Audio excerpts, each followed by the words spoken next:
Hey guys, it's Adam, aka Swimming Bird, and we're back again for another weekly snapshot. This is 12W36A for Thursday, September 6th. Now there's a ton of new stuff once again this week, so let's get right down to it.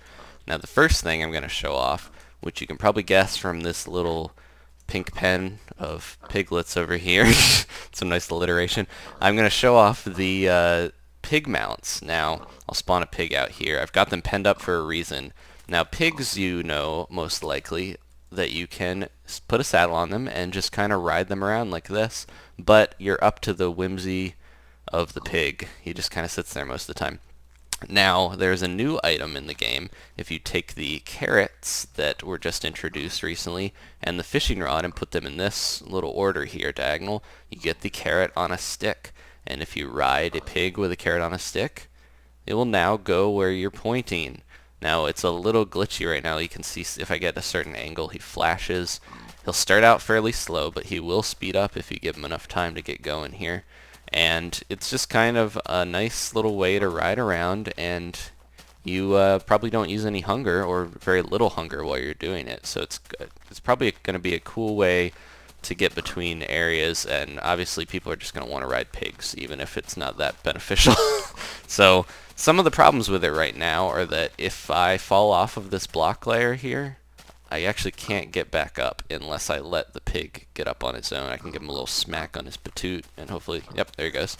And now I can start controlling him again once I'm up here.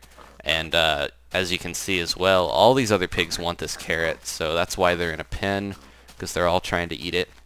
But here he goes. He's actually going pretty decent speed now. Like, it may be a little bit faster than walking. It's not super fast, but at least you don't use up any food. I hope they add a jump button, though, as I showed you. And also another thing here, if I go into the water, he just kind of like sinks a little and freaks out. So there's not really a way to swim or jump up blocks, so it's not the best right now, but maybe they'll improve it some more. It looks like Dinnerbone just added it in, to the functionality, so there's a little glitchiness to it. But it's still pretty cool. Can't wait for pig mounts to be in the game in 1.4. Now, carrots, as I was mentioning before, pigs love these things now, and they actually breed using them. I don't know if I have any around here that'll give me hearts. There we go. I just bred these guys recently.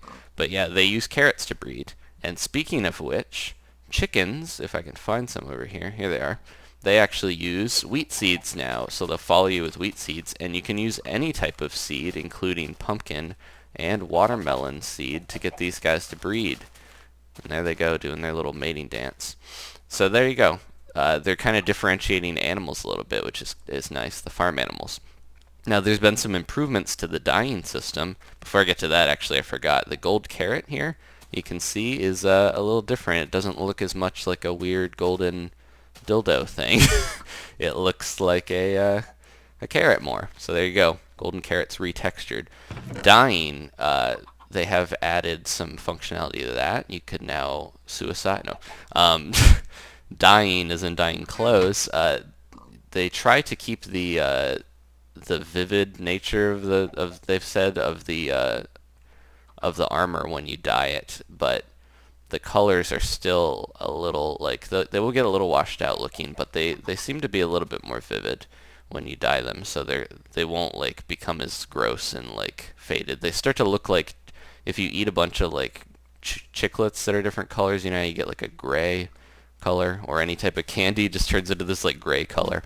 So they've tried to improve that. And also armor has 2 layers now, so if you're going to use a texture pack, there's going to be the base layer for what it looks like, and then the second layer will be the dye, so you can have like slightly different shades of whatever stuff that you're wearing, so it won't mess up texture packs, if that was something that people were concerned about. Now another thing here I can show off, we're gonna have to set it to night, and I'll head over here. Let's get rid of some of this stuff that I got. And zombies, as you probably know, can pick up blocks, as well as skeletons and zombie pigmen. Now, skeletons and zombie pigmen only pick up weapons and armor as of now, it looks like. But zombies will actually pick up like almost anything. That's why I'm just throwing out as much stuff as I can here. And then we're going to set time to night and spawn some zombies. And as you can see here, I didn't get to show this off before. Now that guy's wearing my dyed helmet. I'll just keep spawning a few until they start picking up some of this stuff. They're a little fickle with doing it, but they will do it here, as long as I keep spawning them. There we go. Grab some of this stuff, guys. You know you want it. There's a baked potato there. There we go. So he's got the redstone torch, and he's wearing my armor. Get out of that hole, please. Go. There we go. We got a villager guy there. Okay, so this guy's got the baked potato. This guy's got the saddle. You pretty much just have to spawn them around it. But this function is going to be for zombies to pick up any items that you drop or that they find on the ground and carry them around. Now, a concern people had was that zombies could take your armor and stuff and they would keep it. But now if you kill a zombie that's holding something, like this baked potato, he will drop it and you can get it again. So they will always drop the item that they're holding, unless I believe it's one of the like swords or armor, like the default spawning zombies. But if they pick up an item of yours on the ground, like this guy, he will drop all this stuff when I kill him. So never fear about losing your armor. It will all drop again. He was even wearing my pants, it looked like. Okay, so let's set time back to day and get moving on. Now I'm going to use the redstone command block here to do a little bit of teleporting. And we don't want the baked potato, but I've set this up here. This is how you use the TP commands in the redstone command block. You set it as @p to just do the nearest person if you're interested. You can also just do a TP command to do this, but just activate it with redstone. It will teleport you where you want to go. Now I found this desert village, and I've got a few things to show off here. So, this is my scare creeper. Now before I get into what's going on here, I did want to show that to get potatoes and carrots now, you can find them in villages, so no need to worry about getting them from zombie drops because they will grow naturally in villages for you to get. Now what the heck is this? This is actually a new item in my hand here. It is a creeper head, and you can wear it even. So there we go. It actually doesn't account for the second layer. Like as you can see, my hair is still there, the little part that poofs out. So you can put like sunglasses or anything on this, and you can wear these just like a pumpkin, and it will pop up there. Now creepers are not the only ones that have these mob head mask things. As you can see over here, we've got zombies, we've got skeletons, creepers. There's a Steve one, and then another one that I'm not going to get into yet because that's for a spoiler for a later segment of the video. Now here's the Steve one. A little weird seeing Steve's head on my skin. But yeah, these are rare drops from monsters. So if you kill enough creepers, skeletons, zombies, these will drop. And you can use them as like a Halloween mask, or you can actually place them as a decoration, which I'll show you here. I placed one over there as my little scare creeper to keep stuff out of the crops. I also did this. The villagers are putting out a warning to any of the zombies that want to come around here.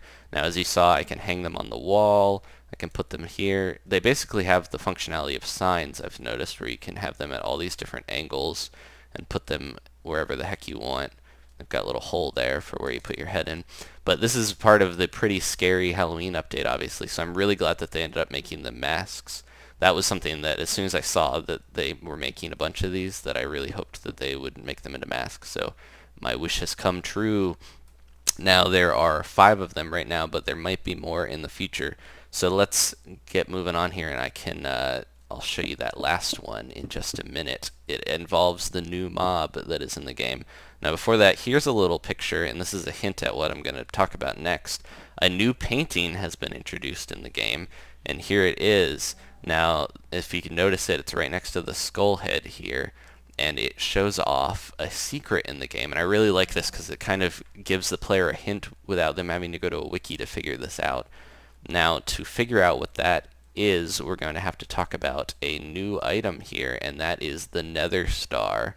Now the Nether star is this glowy nice little star here, and it is used for crafting a certain item, which I will craft right now. You put the Nether star in the center, 3 obsidian on the bottom, and glass all around. And here we go. This is the beacon. And if you have been watching my other snapshots, you'll remember this as the work in progress block. Sorry, progress. And here it is over here, fully activated with a full pillar. You don't have to use different, or different types, but I also put a Steve head on there because I thought that looked hilarious with the glow coming down. Now, the beacon has all of its buff functionality. If you didn't see that, go back to watch my episode, my snapshot with the zombie villagers. I explain all the way the beacon works. But now it looks a lot cooler. It's got the look of the ender dragons kind of healing things. And if you look here, let me see if I can do this and then break this. It has like a little notch underneath it, or like a pedestal underneath it, which is kind of cool. But anyways, this is what the beacon looks like. And that's how you craft it. But how do you get the Nether Star to do that? Well, I'm going to show you here in a sec, and we're going to need to teleport to do that. So I've got another redstone command block. So the beacon is involved with a new mob that was introduced not that long ago, but also the new mob from this week. So let's teleport here, and we're going to have to go into the Nether because this new mob is found in the Nether fortresses specifically. So let's see if we can find one of these guys for you. And if I can't find one, I will spawn one, so don't worry about that. Let's take the Steve head off. They look a little ridiculous. Now if we hang out here, we should be able to see one. They spawn on the Nether fortress. And this is a variant of... oh, there's a gas somewhere. This is a variant of one of the old mobs, but it looks pretty different. And I don't see one around here. They will spawn, but I think I'm just going to spawn one in for you guys so you don't have to sit here and wait for this. Now, let me grab a skeleton egg, because skeletons can now spawn in the Nether. But that's not all. There's a normal skeleton for you. They will spawn naturally in the Nether, I believe, on Nether fortresses as well. But here he is. This is the new mob. It is a skeleton variant called the Wither Skeleton. Now, they use stone swords. When you kill them, they will drop bones and coal. And they inflict the Wither status effect on you. Now, this probably sounds familiar to anyone who has seen the Wither boss. These skeletons are one of the ones that drop the new mob heads / masks, and you're going to need 3 of their heads to summon the Wither. So better get killing a lot of these. You're going to have to find like another fortress to find them too. But they, the first thing you might notice about them too, other than the fact that they're black, which not like that, but they are 3 blocks high. If I go next to him, you can see he is a little taller than me. He's not quite as tall as some of the other mobs, like the Enderman and stuff, but he's taller and more menacing looking. And he will walk at you and do his little chop attack with his arms and stuff, which is kind of cute, but he's a weird death skeleton, so, you know, we're not going to hang around too much with him. But I will kill him, and we'll see. He did not drop any coal this time, but they do drop coal. So the reason they drop coal, I believe, is because if your portal goes out, there's been people who have gotten stuck in the Nether before because their portal gets extinguished. Now, the thing you can do with that is now you can take the coal from the Wither Skeleton, the blaze powder, and the sulfur from the gas. I believe you can get that. And if you combine all 3, you can make a fire charge. Now, the fire charge have been in the game a little bit, but that'll help you reignite your portal. So that's a tip if you ever get stuck in here. Now, I can cut here to a clip. I actually got one of these guys to drop one of the Wither guys to drop one of their masks. So let's go check that out real quick. Okay, so all this experience is being drawn over to me. And when that ends here, you can see I've only done maybe 50 or so skeletons here, and we've got 1 Wither skeleton mask on the ground already. So they're rare, but they're not too rare. There's a bunch of stone swords from the Wither skeletons too, but there it is right there. Bam. Alright, and we're back now. Those heads from those Wither skeleton are going to be important, like I said. Now, a lot of people have been asking how to summon the Wither, and now we finally know. So I'm back at this little village here. This is a pretty cool area. I'll leave the seed and the coordinates in the comments. It's got a village, snow, jungle, and this cool like footprint over here. It almost looks like a giant stepped in the ground. But we're going to head over here, away from that village, so I can summon the Wither. Now you've got your mob skulls here from the Wither skeleton, which are pretty cool. Now you're going to need to make soul sand in a T shape like you would be summoning an iron golem, but instead of doing that you put 1, 2, and then put the last one on and you will summon the Wither, and you're going to notice something different about him. He's already improved again. Now here's the Wither. When he first gets summoned, he will stand here and kind of regenerate his health, and he will grow as soon as he's done. So you need to back the F up because there he goes. Now he's started to kill stuff. Once he gets going, he's just going to be crazy, but it gives you a little prep time when you summon him. You can summon him anywhere because you actually control when you summon him. You build him like a golem. But the Wither will now go after any mob except for undead mobs. So I've got a little improvement to one of my older videos. If you've seen my Wither versus Ender Dragon boss battle, I'm going to have to do that again because they will actually fight the Ender Dragon now, which is pretty exciting.